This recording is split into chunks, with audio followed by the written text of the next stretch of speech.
நலாஸ் நாட்டு சர்க்கரை நலமுடன் வாழ நலாஸ் இந்தியாவிலேயே நாட்டு சர்க்கரைக்கு ISI முத்திரை மற்றும் அக்மார்க் அங்கீகாரம் பெற்ற ஒரே நிறுவனம். தொடர்புக்கு 9047045000. இந்த நேரத்தில் இந்த வாரியத்தை 2007ஆம் ஆண்டு தலைவர் கலைஞர் அவர்கள் ஆரம்பித்தார்கள். கடந்த அதிமுக ஆட்சியிலே 10 ஆண்டு காலம் இந்த வாரியம் செயல்படாமல் போய்விட்டது. அந்த வாரியத்துக்கு செயல்படும் கொடுத்து இந்த வாரியத்தை உயிர்ப்பிப்போடு வைத்தவர் இன்றைக்கு தமிழ்நாட்டு முதலமைச்சர் ஐயா தளபதியார் என்பதை மறுத்திட முடியாது. இந்த வாரியத்திற்கென்று வருடத்திற்கு 15 கோடி ரூபாய் ஒதுக்கி அந்த 15 கோடி ரூபாயிலே இன்றைக்கு இந்த வாரியத்தினுடைய கையிருப்பு 45 கோடி ரூபாயிலே 4,37,00,000 ரூபாய் இந்த நலத்திட்டங்களுக்காக செலவு செய்யப்பட்டிருக்கிறது. மீதம் இருக்கிற பணம் இந்த வாரியத்தில் இருக்கிறது. இந்த பணம் முழுவதும் தூய்மை பணியாளருடைய நலத்துக்கும் அவர் குழந்தையுடைய கல்விக்கும் தான் பயன்படுத்த வேண்டும் என்ற உத்தரவை நம்முடைய மாண்புமிகு முதலமைச்சர் அவர்கள் உத்தரவிட்டிருக்கிறார்கள். அதே போல இந்த வாரியத்திலே நான் பொறுப்பேற்று 1 மாத காலம் ஆகிறது. அதற்கு முன்பாக இந்த வாரியத்தில் இருந்தவர்கள் எல்லாம் வெறும் 20,000 இருந்த உறுப்பினர் எண்ணிக்கை இன்றைக்கு 3,20,000 உயர்ந்திருக்கிறது. எங்களுக்கு முதலமைச்சர் அவர்கள் உத்தரவிட்டிருக்கிற கோரிக்கை உத்தரவிட்டிருப்பது என்னவென்று சொன்னால், இந்த வாரியத்திலே குறைந்தபட்சம் ஒரு 10 லட்சம் பேரை வாரிய உறுப்பினராக இணைக்க வேண்டும் என்ற உத்தரவை எங்களுக்கு தந்திருக்கிறார்கள். அது எப்படி சாத்தியமாவது என்று சொன்னால், தனியார் உணவு விடுதியிலே பணியாற்றக்கூடிய தூய்மை பணியாளர்கள், அதே போல மருத்துவமனையிலே பணியாற்றக்கூடிய தூய்மை பணியாளர்கள், தொழிற்சாலைகளிலே பணியாற்றக்கூடிய தூய்மை பணியாளர் அனைத்து பேரையும் ஒருங்கிணைத்து வருகின்ற பிப்ரவரி மாதத்துக்குள் நாங்கள் ஒரு 10 லட்சம் உறுப்பினர் எண்ணிக்கையை எட்டுவோம் என்ற உறுதியை மாண்பு முதலமைச்சரிடத்திலே கொடுத்திருக்கிறோம். அதற்கான பணிகளை நாங்கள் செய்து கொண்டு வருகிறோம் என்பதை தெரிவித்துக் கொள்கிறோம். நான் உரையாற்றிய நேரத்திலே மலங்களை தடுப்பதற்கு ரோபோட்டிக் இயந்திரங்களை பயன்படுத்த வேண்டும் என்ற கோரிக்கை நான் உரையாற்றிய நேரத்தில் சொன்ன நேரத்திலே நம்முடைய மாவட்ட ஆட்சித்தலைவர் சொல்லிவிட்டார். அன்பிற்குரிய வாரிய தலைவர்களே, நாங்கள் ஏற்கனவே இந்த வாரியத்திற்கு இந்த மாநகராட்சி மூலமாக நான் ஆணையாளராக இருக்கிற நேரத்திலே சூப்பர் ஸ்கெல்லர் 3W என்கிற கொள்முதல் நிலையில் செய்யப்பட்டு அந்த இயந்திரத்தின் விலை 3 கோடி ரூபாய். அந்த இயந்திரம் என்பது மிகப்பெரிய பாதாள சாக்கடை ஆனாலும் சரி, மலைக்குழி ஆனாலும் சரி, உறிஞ்சி தள்ளக்கூடிய தன்மை கொண்ட இயந்திரத்திற்கு 3 கோடி ரூபாய் மதிப்புள்ள இயந்திரத்தை கொள்முதல் செய்திருக்கிறோம். முதல் கட்டமாக 1 கோடி ரூபாய் கொடுத்து 1,5 கோடி ரூபாய் கொடுத்து அந்த இயந்திரம் வாங்குவதற்கு நாங்கள் உத்தரவிட்டிருக்கிறோம். கூடிய விரைவில் அந்த இயந்திரம் வந்துவிடும் என்று சொன்னார்கள். அதே போல குறுகலான தெருக்களுக்கு செல்வதற்கு பண்டிகவுட் என்கிற செயலி சாதாரண சின்ன தெருக்களுக்குள் சென்று அந்த குப்பைகளையும் அதே போல சாக்கடைகளையும் அகற்றுகின்ற பணியை செய்வதற்கு மாநகராட்சி நிர்வாகத்திலே நான் ஆணையாளராக இருக்கிற நேரத்திலே செய்திருக்கிறேன் என்று சொன்னார்கள். அதற்காக எங்கள் வாரியத்தின் சார்பிலே மாவட்ட ஆட்சித்தலைவர் அன்பிற்குரிய திரு சரவணன் அவர்களுக்கு நன்றார்ந்த நன்றியை தெரிவித்துக் கொள்கிறோம். இது ஒரு முன்மாதிரியான ஒரு மாநகர ஆட்சியாக இருக்கிறது, முன்மாதிரியான மாவட்டமாக இருக்கிறது. ஆகவே நான் தமிழ்நாட்டு முதலமைச்சர் ஐயா தளபதி சார்பிலே அவர்களுக்கும் பணியாற்றக்கூடிய ஊழியர்களுக்கும் நெஞ்சாத நன்றியை தெரிவித்துக் கொள்கிறேன். இந்த தூய்மை பணியாளருடைய குறைகளை தீர்ப்பதற்கு நாங்கள் மாதந்தோறும் ஒரு முறையீட்டு கூட்டம் நடத்த வேண்டும் என்ற கோரிக்கை வைத்திருக்கிறோம். அந்த கோரிக்கையை ஏற்று வரக்கூடிய வெள்ளிக்கிழமை, அதாவது மாதத்தின் கடைசி நாளிலே அந்த கூட்டம் நடத்துவதாக உறுதி தந்திருக்கிறார்கள். ஆகவே அவருக்கும் மீண்டும் ஒரு முறை நன்றி. தூய்மை பணியுடைய துயர்தொடைப்பதற்கு நாங்கள் 24 மணி நேரம் பணியாற்ற வேண்டும் என்ற அறிவுரையை தமிழ்நாட்டு முதலமைச்சர் ஐயா தளபதி சொல்லியிருக்கிறார். அவருடைய அறிவுரையை கேட்டு நாங்கள் தூய்மை பணியாளருடைய நலனை பேணி பாதுகாப்பதற்கும் அவர்கள் குறைகளை போக்குவதற்கும் நாங்கள் முழு மூச்சாக பாடுபடுவோம் என்ற உறுதியை உங்கள் மூலமாக தெரிவித்துக் கொள்கிறேன். இப்போ இதுவரைக்கும் 3,20,000 பேருங்க. நாங்கள் ஒரு 10 லட்சம் பேரை சேர்த்ததற்கு முதலமைச்சர் உத்தரவிட்டிருக்கிறார். அதுக்கான பணிகளை 6 மண்டலங்களாக பிரிச்சிருக்கிறோம்.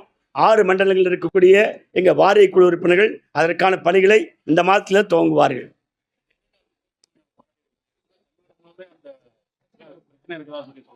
ஐயா, நான் இப்போ 26வது மாதத்துக்கு வந்திருக்கிறேன். சென்னையில் நடைபெறக்கூடிய தூய்மை பணியாளருடைய போராட்டம் என்பது வருத்தம் அளிக்கிறது. இருந்தாலும் கூட இந்த போராட்டத்தை நீடிக்க செய்யக்கூடாது என்பதற்காக எங்களுடைய மாண்புமிகு முதலமைச்சர் ஐயா அவர்கள் சென்னையில் இருக்கிற மாண்புமிகு அமைச்சர் ஐயா சேகர் பாபு அவர்களையும் சென்னை மாநகரத்தினுடைய மேயர் அன்புக்குரிய சகோதரியார் பிரியா அவர்களையும் 3 கட்ட பேச்சுவார்த்தை நடத்தி நேற்றைக்கிரவு கூட அந்த போராடக்கூடிய தொழிலாளர்களிடத்திலே பேச்சுவார்த்தை நடத்துவதற்கு அங்கு இருக்கக்கூடிய மாநகர உறுப்பினர்களை எல்லாம் வரவழைத்து கூட்டம் போட்டு இன்று மாலைக்குள் நிச்சயமாக ஒரு நல்ல முடிவு ஏற்படும் என்ற உறுதியை உங்களுக்கு தெரிவித்துக் கொள்கிறேன். போராடுறவங்க அந்த துறை அமைச்சரே வர மாட்டேங்கிறாங்க, வந்து பேச மாட்டேங்கிறாங்க. ஐயா, அந்த அமைச்சர் வந்து ஒரு பிரச்சனையை தீர்க்கணுங்கிறது நான் ஏத்துக்கிறேன். ஆனால் அந்த மாவட்டத்தினுடைய அமைச்சர் அன்புக்குரிய ஐயா சேகர் பாபு அவர்கள் வேண்டுகோள் வைத்திருக்கிறார்கள். நானே இந்த பிரச்சனையை சுமூகமாக முடித்துக் தருகிறேன் என்று சொல்லியிருக்கிறார்கள். அதனால் அவருக்கு அங்கே செல்லாமல் இருந்திருக்கலாம். ஆகவே அதில் நாங்கள் பெரிய ஒரு தவறு இருப்பதாக நான் கருதவில்லை. அப்படி ஒரு அவசியம் ஏற்பட்டாலும் கூட எங்களுடைய மாண்புமிகு அமைச்சர் அவர்கள் ஐயா நேர் அவர்கள் எந்த இடத்துக்கும் செல்வதற்கு தயங்க மாட்டார். நிச்சயமாக சென்று அவருடைய குறைகளை கேட்டு நிவர்த்தி செய்வார் என்ற உறுதியை தெரிவித்துக் கொள்கிறேன்.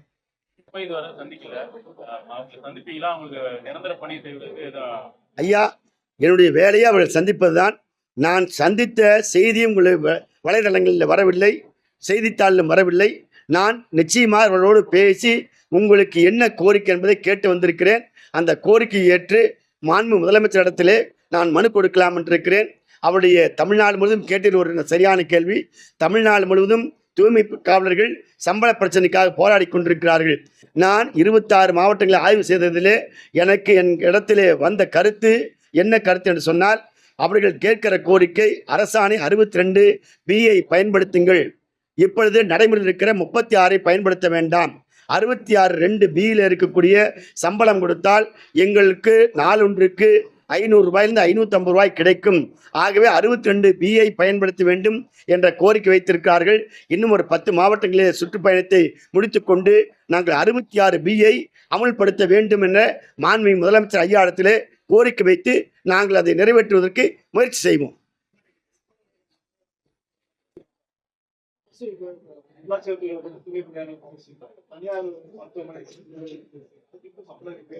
ஐயா, இப்போ உள்ளாட்சியில் இருக்கக்கூடிய தூய்மை பணியாளர்கள் தான் என்னிடத்தில் அந்த கோரிக்கை வச்சாங்க. அந்த கோரிக்கை துணை முதலமைச்சர்கிட்ட மனுவாக கொடுத்துருக்குறோம்.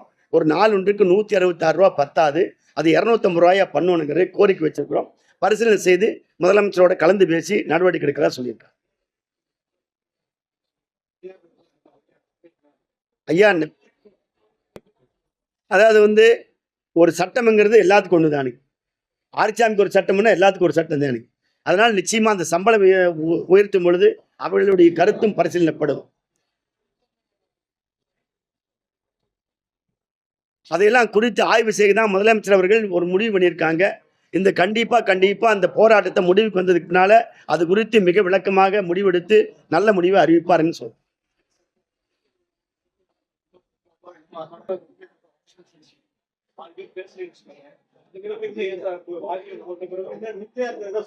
இல்லை, என்ன காரணம்னா நம்ம இல்லை நீங்க சொல்ற தவறு அது இல்லை. அதுக்கு நான் சொல்றேன்னா, நான் சொல்றதுக்கு காரணம் அவருடைய அறியாமையில் இருக்கிறாங்க. இனி தெளிவுபடுத்த வேண்டியது நிறையா இருக்குது. நாங்கள் இப்போதான் பொறுப்புக்கு வந்திருக்கிறோம்.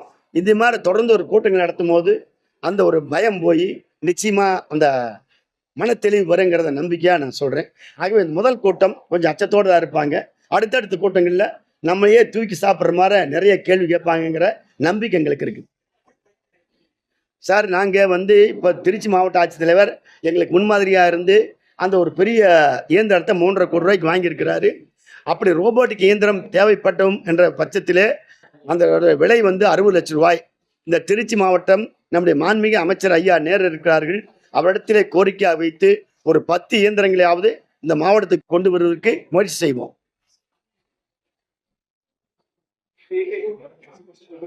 சார், ஏற்கனவே சென்னையிலெல்லாம் பயன்படுத்தி இருக்கிறாங்க. இப்போ திருச்சி கொண்டு வரக்கு முயற்சி பண்ணுவோம். அது எங்களுக்கு வழங்க வேண்டியவரே மாண்புமிகு அமைச்சர் ஐயாவே எங்கிட்ட இருக்காரு. நிச்சயமாக கோரிக்கை வச்சு அந்த ஒரு 10 மிஷினை கொண்டாந்து கண்டிப்பாக பயன்பாட்டுக்கு கொண்டு வருவோம். ஐயா, அதெல்லாம் முடிவெடுக்க வேண்டிய அதிகாரம் மாண்புமிகு முதலமைச்சர்கிட்ட இருக்குது. அவர் தான் நாங்கள் கோரிக்கை கொண்டு போய் கொடுக்கணும். நீங்கள் என்ன கொடுத்தாலும் அந்த கோரிக்கையை கொண்டு போய் நிச்சயமாக முதலமைச்சர் பார்வைக்கு கொண்டு போவோம். நிறைய வந்திருக்குங்க, நிறைய நிரந்தரப்படுத்துவோங்கிற கோரிக்கை வந்தது. அந்த கோரிக்கையெல்லாம் நாங்கள் கடிதமாக வாங்கி மனுவாக வாங்கி வச்சுருக்கிறோம். ஒட்டு மொத்தமாக இந்த கலாய்வு முடிஞ்சதுக்கு பின்னால் கொண்டு போய் மாண்பு முதலமைச்சரிடத்தை கொடுத்து அந்த கோரிக்கைக்கு என்ன முடிவுங்கிறத மாண்பு முதலமைச்சர் அவர்கள் தீர்மானம் செய்வார்கள். பெரும்பாலான தூய்மைப் பணியாளர்கள் வந்து அந்த தூய்மை இது பண்ணும்போது பலருக்கு வந்து இந்த கையுறை வேற எதுவுமே இல்லாம இது பண்றாங்க. அது இல்லாம அவங்க அந்த குப்பை லாரியிலே தான் போறாங்க. அவங்களுக்கு ஏதாவது ஐயா, நாங்கள் வந்து அரசாங்கம் எல்லா உதவியும் செய்து முதலுதவிக்கு உண்டான அதை பாதுகாப்பு உபகரணங்கள் முறையாக வழங்குறோம். கையுறை, முகக்கவசம், சோப்பு, சானிட்டரி மற்றும் பெனாயில் போன்ற பொருள்லாம் கொடுக்குறோம். நான் ஒரு தொழிலாளர்கிட்ட கேட்கும்போது இந்த கையுறை போடுறது சிரமமாக இருக்குது, முகக்கவசம் அணிக்கிறது மூச்சு விடுறதுக்கு சிரமமாக இருக்குதுன்னு அவங்க கஷ்டத்தை சொல்கிறாங்க. நாங்கள் வலியுறுத்தி இருக்கிறோம், நீங்கள் கண்டிப்பாக அதையெல்லாம் பயன்படுத்தி தான் உங்களுடைய வேலை செய்யணும்னு சொல்லியிருக்கிறோம். அப்படி யாராவது அவர்களுக்கு உபகரணங்கள் வழங்கப்படவில்லை என்று சொன்னால் அந்த அதிகாரிகள் மீது மாவட்ட ஆட்சித்தலைவர் உரிய நடவடிக்கை எடுப்பார் என்பதை தெரிவித்துக் கொள்கிறேன்.